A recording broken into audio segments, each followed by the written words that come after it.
I've always been a big believer that life can either happen for you or to you, and the differences depend upon how you handle and manipulate your own life. It's that simple. It depends upon it's like driving if you're driving in a car and you let go of the steering wheel when you're flying down the highway at 75, 80, 90 miles per hour. You know, if you don't steer the car, something's going to happen to you. Instead of something happening for you, which is the alternative, you reach your destination safely and hopefully completely intact. Well, a lot of times people manage their lives that way. They let go of the steering wheel, and as a result, life happens to them. As a matter of fact, their life turns out to be a series of wrecks. Their life turns out to be a series of mistakes that occur by happenstance, mistakes that occur by neglect, mistakes that simply occur because they don't care enough to take the time to get out of the contour that life has forced them into and to get onto an area of productivity where they're building something out of their life and get onto a plane of productivity where they're actually producing the life that they either have been talking about for a long time or have always dreamed about or have looked at through the lens of someone else's life and said, you know what, that looks attractive. Maybe I would like to try something like that.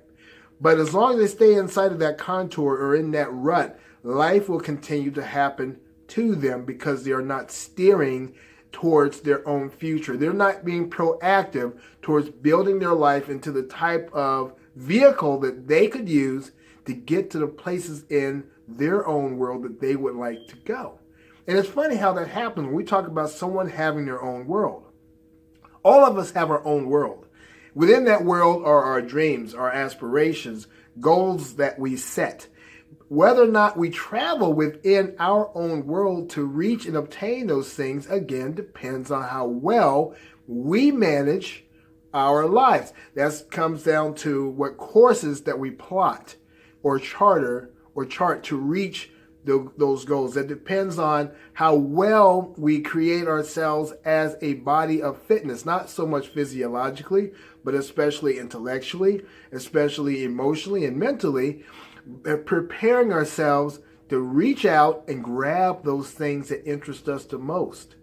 The world exists there. It's ours. It's our own. But within even our own world, a lot of times, many of us won't work hard enough to travel to get to where we want to go within it. And because that's going to be the thing that makes life worth living. Life is worth living all in and all of itself. But what makes it more inviting, what makes it sweeter, is when we actually get down to the business of building our life. So have the guts to escape your rut. Now, what I mean by a rut is, I'm reminded of a good friend of mine who constantly talked about he was building this business. It was a business where he was going to be shipping things from another country to this country, and he was going to have to set up all the marketing, lay the groundwork for interacting with the banks in other countries in order to have certain things accomplished as far as the letter of law in those countries. And he talked about that for years, but you know what? He never did it. The one thing that I heard him talk about more than that, though, was how it was so hard for him to do these things because, well, he's still stuck in the same job. He's still doing the same things. And, the relationships that he had, they weren't really working. And this went on year after year after year after year for years. He never actually took off from the runway, so to speak, and made his way to his destination towards building that business. The point of this is that he became a victim of his own rut. And he didn't have the courage or the guts to escape it. Now, how do you escape your rut? The best way there is to escape your rut, the best way that there is in this world to escape it is to simply get out of it. Put your hands on that very thing that you've been dreaming about. Start taking steps towards it, even if it doesn't feel natural to you. That's the one thing that a lot of people worry about, and this particular thing strikes the difference between motivation and drive. People will not be driven to go after something simply because it doesn't feel natural to them. They will wait for the motivation to come along to bring that natural intuition, that natural feeling of, hey, this is what I should be doing, instead of looking at the situation objectively and figuring out how to do it. You've already got the interest. He already had the interest in doing it, this international business, for example, but he did not have the drive to do it. You see, it's going to take drive to move beyond your ruts, to get out of the contour that a person places themselves into simply because they're in this area of comfort. As a matter of fact, we can almost identify that rut as the comfort zone. And let me tell you something about the comfort zone. And this is the reason why I hate the comfort zone. And this is the reason why I tell everybody that I will talk to who has ears, who is willing to listen, to avoid the comfort zone at all costs. Avoid it like the Black Plague. The comfort zone is rarely a place of productivity and is rarely a place of beauty. It really isn't. It just feels natural to be there, and it's odd how in human nature we can become so used to something that is so detrimental to us. You ever seen people who are so used to very toxic relationships, very abusive relationships even, physically abusive, emotionally abusive, and they always complain about getting out of those relationships, but they never do. Year after year after year after year, they are there.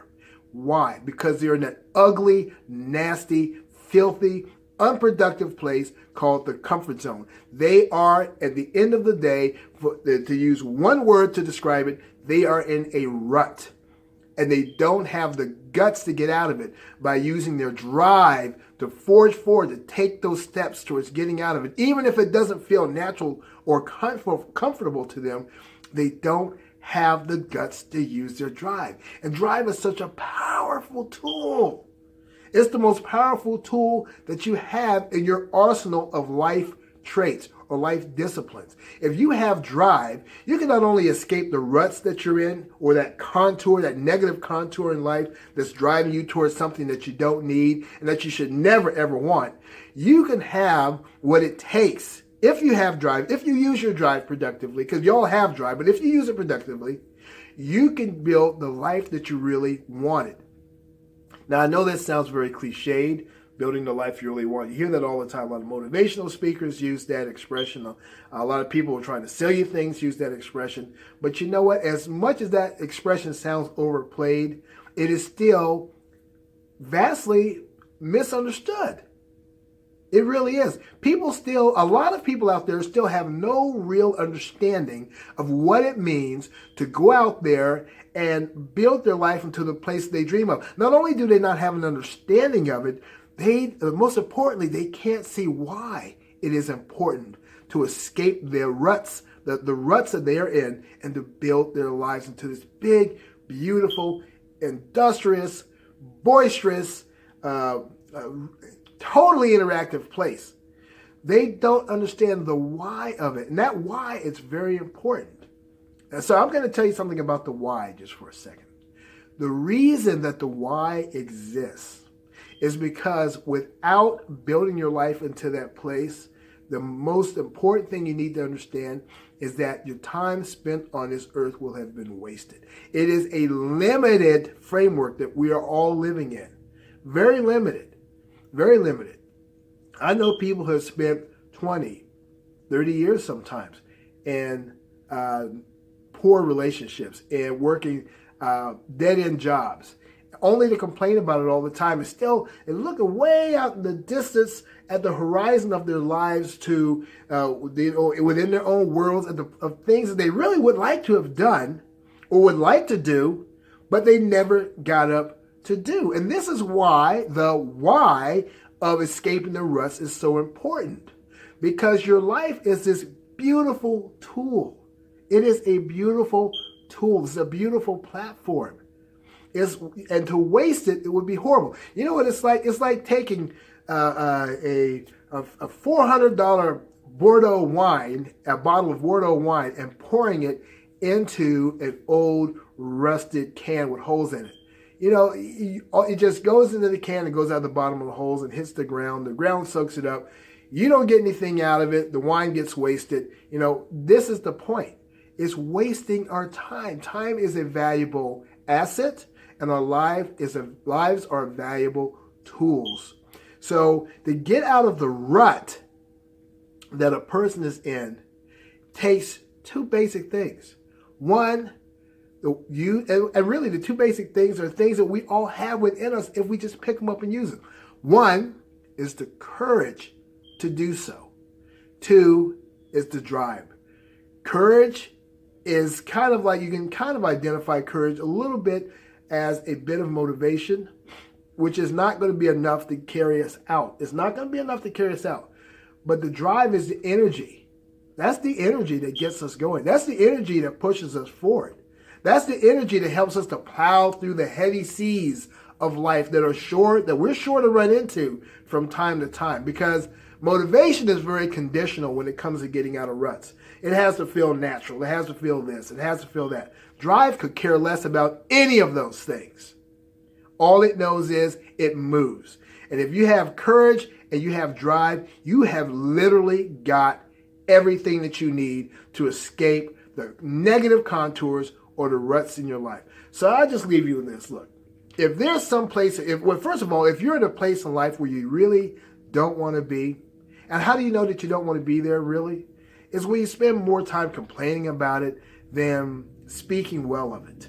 If you spend more time complaining about your job, complaining about how horrible your relationship is, complaining about the neighborhood that you live, complaining about this, complaining about that, instead of saying, you know what, having this feeling of, I enjoy this, I love this, this is really where I should be, I want to be, I'm glad that I'm here, then you are indeed wasting your time, and it's time for you to energize your courage and use your drive and start getting out of it. Taking those first steps to escape the ruts. Taking those first steps to move on towards the world or the life that you want to build for yourself that will mean the most to you. If you start doing that, and no matter how unnatural it feels, eventually you're going to enjoy what you're doing. And you're going to wonder, the worst thing can happen to you in a situation like that is you might start wondering, why in the world did I not do this before or do this sooner? That's the worst thing that can happen to you. And I wish that everybody had that problem. Most people will never know what it's like to have that problem, to wonder why they never stopped they never got out of the rut that they're in, and they moved on to something more productive. Well, my name is Dave Thomas III. I'm the author of my little book of Tru-i-zems. I just want to share this with you today. If you're in a rut, have the guts to get out of it. Use your courage, use your drive, forge on.